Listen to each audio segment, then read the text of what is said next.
মুসলিম স্বার্থ বিরোধী এই যুক্তিতে ওয়াকফ আইন পশ্চিমবঙ্গে বলবৎ করতে দেবেন না বলে দাবি করেছেন মুখ্যমন্ত্রী মমতা বন্দ্যোপাধ্যায়।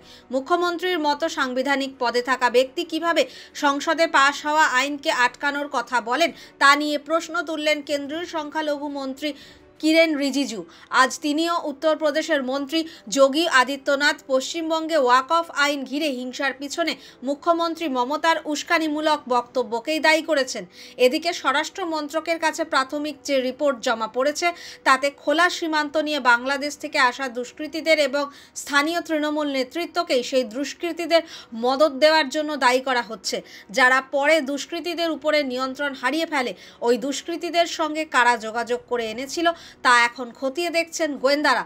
ভারতের মতো যুক্তরাষ্ট্রীয় কাঠামোর দেশে সংসদে পাশ হওয়া আইনের প্রয়োগ কোনো রাজ্য আটকাতে পারে কিনা তা নিয়ে প্রশ্ন তোলেন রিজিজু। আজ একটি সাংবাদিক বৈঠকে মমতার দাবি প্রসঙ্গে মন্ত্রী বলেন, কি করে তিনি বলেন যে তার রাজ্যে আইন প্রয়োগ হতে দেবেন না? উনি সাংবিধানিক পদে রয়েছেন, ওই আইন পাশ হয়েছে সংসদে, এটা কোনো পছন্দের ব্যাপার নয়। সংসদে পাশ হওয়া আইনকে স্বীকৃতি না দিয়ে এবং জনগণকে প্রতিবাদ করতে বলে মুখ্যমন্ত্রী হিংসাকে উস্কে দিচ্ছেন। বিজেপি নেতৃত্বের মতে মমতা জেনে বুঝে পশ্চিমবঙ্গের মুসলিমদের ভুল বোঝাচ্ছেন।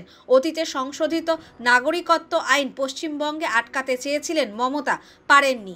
সংসদে পাশ হওয়ার পরে ওয়াকফ আইন রাজ্যে বলবৎ হওয়াও আটকানো সম্ভব নয়। তার দলের যে মুসলিম নেতারা অবৈধভাবে ওয়াকফ সম্পত্তি দখল করে রেখেছেন তা মুক্ত করার ব্যবস্থা করুন মমতা, এটাই দাবি তাদের।